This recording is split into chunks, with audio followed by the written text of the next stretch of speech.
মাহমুদুল্লাহ রিয়াদের ফেসবুকে পোস্ট করা পুরনো স্মৃতি মাখা এই ছবিটা, ক্যাপশনে যা লেখা তা দেখে আপনি বলতেই পারেন কি ভালো সময়ই না ছিল। ছবিও তো সেই একই কথা বলে, পুরনো দিনে ফিরতে চাওয়া। তাই তো পরের লাইনে লেখা, চলুন মুহূর্তগুলোকে আবার ফিরিয়ে আনি। হতে পারে এই ছবিটা সামাজিক যোগাযোগ মাধ্যমে খুব পরিচিত, তবে মাহমুদুল্লাহ রিয়াদ যখন ছবিটা পোস্ট করে পুরনো স্মৃতি স্মরণ করলেন, তখন যেন সমর্থকরা ঠিক অভাবেই খুঁজে পেতে চান সেই 15-16 সালের দিনগুলো। সেই সময়টাতে নেতৃত্বের ভার ছিল মাশরাফি বিন মুর্তজার কাঁধে। দলকে রাখতেন আগলে, আর প্রতিটা ডিপার্টমেন্টে রাখা তার অস্ত্রগুলো।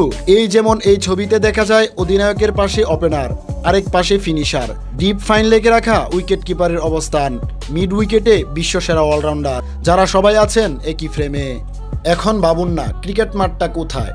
ভাবলে তাদেরকে নিয়ে গুল বৈঠকেও এভাবে ভাবা যায়। ক্রিকেটকে নিয়ে বড় স্বপ্নের শুরুটাই তো তাদেরকে দিয়ে এভাবে মাঠে দেখে। এখন এক একজন এক এক প্রান্তে। তবে মাহমুদুল্লাহর ফেসবুক পোস্টের ক্যাপশনে যেটা লিখেছেন, সবাই হয়তো তাদেরকে লাল সবুজের জার্সিতে এভাবে খুঁজে পেতে চাইবেন। তবে এক জীবনে এটা হয়তো আর দেখা সম্ভব নয়।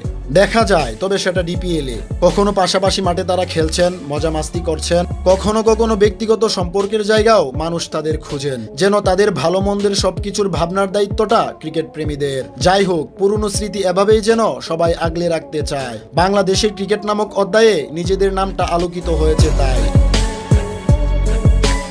দেশের ক্রিকেটে এখন নতুন অধ্যায়, যে অধ্যায়ে পঞ্চপাণ্ডবদেরকে খুঁজে না পেলেও পাবেন তাদের উত্তরসূরিদেরকে।